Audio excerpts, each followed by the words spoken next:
The water level dropped 9 feet and the shore started giving up its secrets. Not the kind of secrets that end with a press release and a cleanup crew.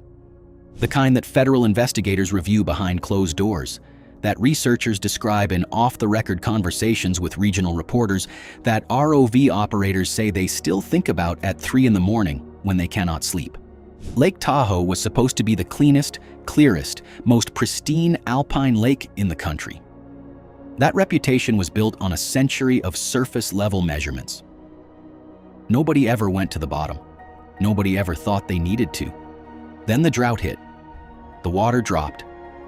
And the divers got into shallows that had been sealed off from human eyes for generations. What they found in the shallows was disturbing. What the robots found at 1,600 feet was something else entirely. A field that keeps going past the edge of the lights. Into the dark. Into the part of the lake nobody was ever supposed to reach. And once you understand what has been sitting down there for 70 years, the most photographed lake in California looks completely different. But here's the part that the agencies involved do not want discussed publicly. The contamination is not staying at 1,600 feet where they assumed it was locked. It is moving. And where it is moving toward is where people swim, fish, and drink. That is the story nobody in the tourism industry around Lake Tahoe wants told. And it is exactly the story we are about to tell. Lake Tahoe sits at 6,225 feet of elevation on the border between California and Nevada. It is not just a lake. It is a structural anomaly, a basin formed by geological faulting millions of years ago that dropped the floor of this valley so far below the surrounding granite that the water column reaches 1,645 feet at its deepest point. For context, that is deeper than the Burj Khalifa is tall. The second deepest lake in the United States, behind only Oregon's Crater Lake, and the largest alpine lake on the entire continent. The water temperature at the bottom holds between 38 and 40 degrees Fahrenheit year-round. Cold enough to kill a swimmer in under 20 minutes if they somehow reached it. Cold enough to do something far more consequential, which is to halt decomposition. To freeze biological processes that would normally reduce organic material to nothing over the course of a few years. Whatever sinks past 1,500 feet at Lake Tahoe does not decay. It enters a state that is not quite preservation and not quite stasis. It just waits, in the dark, under crushing pressure, at temperatures just above freezing. It waits for as long as the lake is deep enough and cold enough to hold it. Which is to say, it waits forever. That is not a metaphor. That is the actual chemistry of the situation. And for a very long time, the people who knew things needed to disappear understood it perfectly. The surface tells a different story entirely. From above, Lake Tahoe is one of the most stunning bodies of water in North America. The clarity of the water is not a tourism exaggeration. You can look down from a boat on a calm morning and see the bottom 70 feet below you, every pebble and shadow in the granite basin, visible through water so transparent it barely registers as a medium. Scientists at the UC Davis Tahoe Environmental Research Center have been measuring that clarity annually since 1968. They use a Siki disc, a simple white plate lowered on a line until it disappears from view. The depth at which it vanishes is the clarity reading. In 1968, it disappeared at 102 feet. Decades of nutrient runoff and fine sediment have reduced that number over the years, and that decline has been the primary environmental story around Tahoe for a generation. Researchers, policymakers, and conservationists poured enormous energy into understanding and reversing it. They were all looking at the surface. They were all measuring what could be seen from above. Nobody was asking what was happening at the bottom, because nobody believed the bottom could be the problem. The lake looked clean. The water looked pure. And whatever had been dropped into the deep basin over the decades had sunk far enough that no instrument available at the time could reach it. That assumption held for 70 years. Then the drought arrived, and the assumption collapsed. You have to understand what the post-war boom did to the Tahoe Basin, because without that context, the rest of this story makes no sense. Before World War II, Lake Tahoe was remote. The roads were rough and seasonal. Winter access was genuinely dangerous. A handful of luxury lodges served wealthy guests who could afford the difficulty of getting there. But the broader population had, essentially, no relationship with the lake. Then the war ended. Soldiers who had trained in the Sierra Nevada came home with memories of that landscape burned into them. Roads improved for military logistics now served a civilian population that had money, cars, and years of pent-up desire to spend both. The transformation was not gradual. It was a flood. Casinos opened on the Nevada side of the state line where gambling was legal. And they opened fast, and they opened large. Resorts built. Hotels multiplied. Cabins that had been summer-only structures became year-round residences as heating technology and road maintenance caught up with demand. The Tahoe Basin went from a remote wilderness to a functioning entertainment economy inside of a single decade. And that economy generated waste. Enormous quantities of it, the kind that mid-century businesses and construction crews had absolutely no interest in paying to dispose of properly. Here is what you need to understand about environmental regulation in 1952. It barely existed. The concept of hazardous waste as a legal category was decades away from taking shape.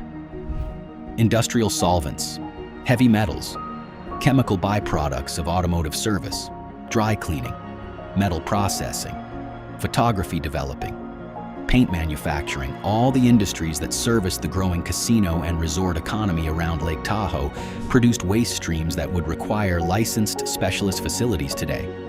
In 1953, you threw it away. And throwing it away, for anyone with access to a vehicle and a dark night and a lake that was famously impossibly deep, meant one thing. Old cars were pushed off access roads into the water. Some were driven in deliberately. Construction debris from the hundreds of buildings going up was dumped at night from boats. Industrial chemicals were loaded into drums and sunk in quantities that nobody has fully reckoned with until now. The practice was common enough that locals knew it was happening. It was quiet enough that tourists never needed to know. And the depth of the lake made the calculation simple. Dump it deep enough and it will never come back. The water is too cold. The bottom is too far. Nobody is ever going down there to check. For 70 years, that logic held. Then the drought came, and the water dropped 9 feet, and the reckoning began. The 2024 drought was the culmination of years of below-average snowpack in the Sierra Nevada. The streams feeding the lake slowed to trickles. Evaporation exceeded inflow, and the waterline retreated. 9 feet does not sound dramatic for a lake 1,645 feet deep. But the drop happened entirely at the shoreline, at the precise zone where decades of casual dumping had been concentrated and then hidden as water levels rose again in wetter years. As the waterline pulled back, it exposed a strip of lake bed that nobody living had ever seen. And what was embedded in that strip was not the ordinary debris of a careless public. Hikers on newly exposed stretches of beach found tires, corroded metal objects, glass bottles with shapes that stopped production before most of them were born. Then the divers arrived. And the divers found cars. Colin West is the founder of Clean Up the Lake, a nonprofit that has spent years hauling garbage off Tahoe's perimeter through organized scuba operations. By summer of 2024, his teams were working in shallows that the drought had made accessible for the first time in living memory. The vehicles they were finding were not what you expect from a lake used carelessly for a generation.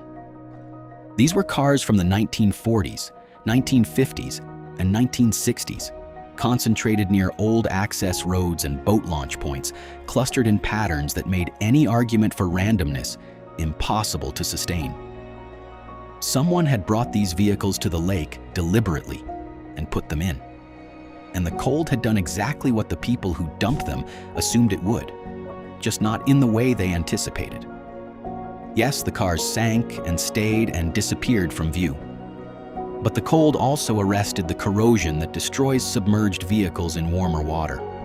Paint still clung to some of them. dashboard instruments still in place.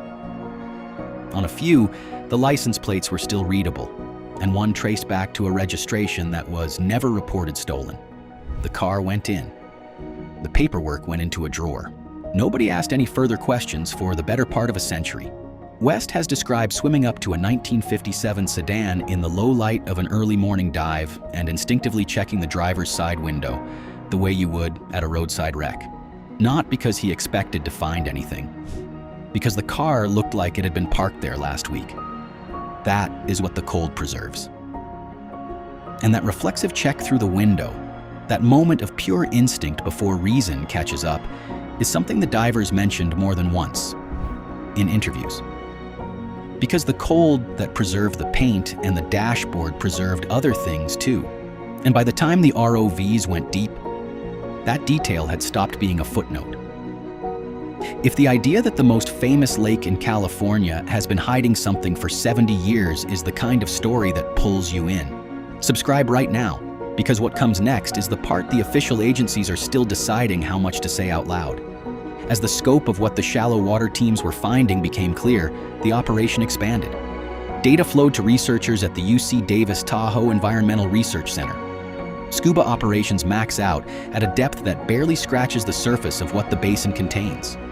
So the team brought in remotely operated vehicles, ROVs equipped with powerful lights, high-definition cameras, articulated sampling arms, and tether lines long enough to reach the floor.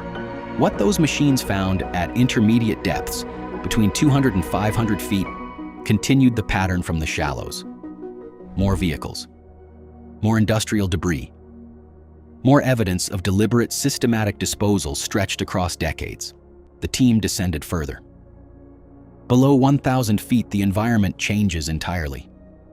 The last trace of sunlight disappears. The temperature locks in and holds. The pressure reaches levels that would destroy an unprotected person before they could register what was happening to them. And at 1,400 feet, the ROV's lights illuminated something that stopped the conversation on the boat above. Large, cylindrical objects. Industrial barrels, the kind used to store and transport chemicals. Dozens of them scattered across the lake bed in patterns that were not random. Not the result of a single careless event, but the accumulated record of a practice carried out deliberately and repeatedly over many years. West has described watching that footage from inside the heated cabin of the research vessel and understanding within seconds what he was looking at. Not because of the shapes alone, though the shapes were unmistakable. Because of what the camera showed when the operator began to move through the field. One cluster of barrels. Then the camera panned, and there were more. Then more behind those. Then more behind those, disappearing into the water at the edge of the lights. You never saw the boundary of the field. You just understood. In the way you understand something too large to fully hold in a single thought, that you were not looking at dozens of barrels. You were looking at hundreds. Some still bore markings, chemical codes, handling instructions, manufacturer identifiers that a material scientist could translate into a catalog of what had been sealed inside. Some appeared to have been dropped full, their contents locked under pressure. Others had shifted before settling. But the barrels at the deepest end of the survey, the ones near 1,600 feet, those were the ones that produced silence on the boat. Because those were not just corroded, they were open. The cameras captured it clearly. Plumes of material seeping from ruptured seams, rising slowly through the near-still water of the deep basin. In a warmer, more biologically active lake, those plumes would diffuse and degrade before traveling far. At 1,600 feet in Lake Tahoe, the water is cold enough and still enough that they moved like smoke in a sealed room. Visible, coherent, rising. And here's the thing about rising. In Lake Tahoe, given enough time, rising means arriving somewhere people actually care about. Water samples were collected as close to the leaking containers as the ROV could safely approach and sent to the UC Davis labs. Dr. Jeffrey Schlado has directed the Tahoe Environmental Research Center for more than 2 decades. He has watched the lake's famous clarity decline by measurable feet over his career, published the data, testified at public hearings, and spent his professional life trying to reverse trends that most visitors to the lake prefer not to think about while they are renting a cabin for the week. But what came back from those deep water samples was of a different order than anything the monitoring programs had previously flagged. Lead at concentrations hundreds of times above safe thresholds. Mercury, cadmium, arsenic. Industrial solvents banned in the 1970s after the scientific community understood what they did to biological systems. Chemical compounds that, under current federal law, require licensed specialist facilities just to handle. All of it sealed in drums that were dropped into Lake Tahoe because someone in 1954 or 1958 or 1963 looked at the disposal cost, looked at the depth of the lake, and made a calculation. The calculation held for 70 years. Then the ROVs went to 1,600 feet, and the calculation expired. Here is the part that moves this from historical scandal into present-day emergency. Samples detected trace amounts of those same heavy metals at shallower depths than they had any scientific business reaching. Not at the surface. Not yet. But the slow upward migration of contamination through the water column is measurable, and it is ongoing. Lead does not break down. Mercury does not neutralize itself over time. Arsenic does not degrade. Whatever was sealed in those drums in the early post-war decades is chemically identical to what it was the day it went in. The fraction that has escaped is now moving, slowly, on a time scale measured in years and decades, toward the layers where families swim, where fish are caught and eaten, where downstream communities draw their water. Think about what that means on a specific summer afternoon. A family in a rental cabin on the South Shore, kids off the dock, someone grilling trout caught that morning a quarter mile out, someone filling a water bottle from the kitchen tap. Every one of those interactions is now physically downstream from a barrel dropped into this lake before any of those people's parents were born. The brochures call Tahoe's water some of the purest in the world. That measurement has been taken at the surface, and only at the surface for as long as anyone has been taking it. The deep basin was assumed clean because no one could check. Now someone has checked, and the answer is not what the brochures say. But the barrels and the contamination, as serious as both of those are not what triggered direct federal involvement. That is where this story makes a turn that official communications have been very careful to describe only in the most limited terms. And it is the turn that explains why certain portions of the ROV footage have not been released to the public and may not be for some time. Among the objects documented by the deep water surveys were things that did not fit an industrial dumping pattern. Personal effects. Clothing remnants in a state of preservation that should not be possible given the elapsed time. Luggage. And in multiple locations, what ROV operators described privately to regional journalists as forms. Human forms. In postures consistent with bodies that had entered the water and never been recovered. Lake Tahoe's relationship with organized crime during the casino era is not mythology invented for local color. The Nevada side of the lake was contested territory between criminal organizations through the 1950s and into the 1970s. Disputes were resolved with a finality that required evidence to vanish, and the lake was the obvious answer, available in enormous, impossible depth, right there. This was local knowledge for decades. It could never be substantiated because the water was too deep and the technology did not exist. The ROV footage changed that calculation permanently. The Washoe County Sheriff's Office has confirmed only that portions of the deep water footage are under active review and that the matter involves federal coordination. Beyond that, the official line goes quiet. What members of the dive and ROV teams have described in the background to journalists from regional outlets is specific enough that the general shape of what was found is not genuinely disputed among the people who have seen it. Remains in multiple locations, not skeletons. Something more intact than that. The cold had done what cold does at that depth. It had simply stopped time. The mechanism is the same one that held the barrels and kept the paint on a 1957 sedan looking fresh after 60 years of submersion. Cold, pressure, near zero oxygen, the complete absence of organisms that would normally consume organic material in a living lake. One ROV operator, speaking to a Reno reporter and asking not to be named, said he had a hard time sleeping after the shift where he reviewed that footage. One sentence. No elaboration, no follow-up. Just that one sentence, and then silence. The timeline suggested by associated debris, vehicle models, and clothing styles visible on camera points to the peak era of organized crime activity in the region. The 1950s, the 1960s, the early 1970s. Cases that went cold because no body was ever found. People reported missing in the Tahoe corridor who were never located. Families who waited for answers that the lake had been holding at 1,600 feet in the dark, without any indication on the surface that anything was wrong at all, for 50 years and more. The reckoning that follows this discovery is not straightforward on any front.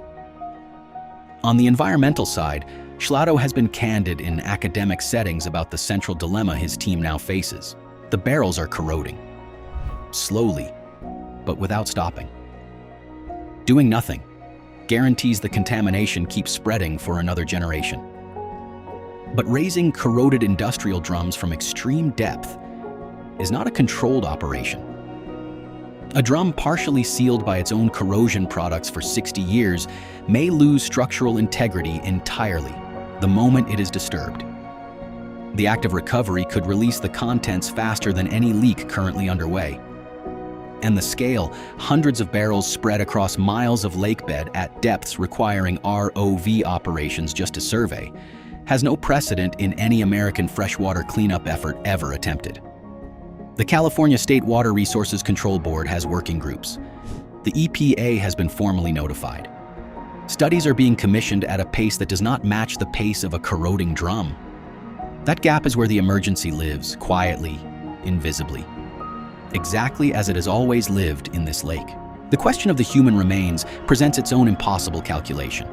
Recovery at those depths is expensive, legally layered, and requires months of preparation before a single operation can begin. The organizations responsible for what the footage documents have been dismantled or transformed beyond any recognizable legal form. Criminal prosecution is unlikely even in the best recovery scenario. But for the families of people who disappeared in the Tahoe region during those decades and were never found, prosecution was never the only point. They have been waiting for a different kind of answer. The lake has had that answer the entire time and kept it perfectly, without effort, simply by being what it is. Whether the agencies involved move quickly enough to actually deliver it is the question that does not yet have an answer. There is also the question of accountability that nobody in an official capacity wants to engage with directly. The industrial dumping was not carried out by anonymous individuals acting entirely alone in the dark. It was done by companies, and in many cases the local authorities knew about it and said nothing. They looked the other way when they should not have. That silence made them part of it. Some permits were granted that should not have been. Some inspections were not conducted. Some complaints were quietly filed and never followed up. The system that was supposed to protect Lake Tahoe participated in what happened to it. Many of the individuals involved are long dead. Many of the companies no longer exist in any legally actionable form. But the institutional patterns that made this possible, the habit of treating depth as a substitute for responsibility, of assuming that what cannot be seen cannot cause harm, those patterns did not die with the people who enacted them. Here's what sits underneath all of it. Lake Tahoe was chosen deliberately by the people who used it as a vault. They understood the physics. They understood the chemistry. Depth plus cold plus darkness equals permanent concealment on any time scale that would ever matter to them personally. They were right for 70 years.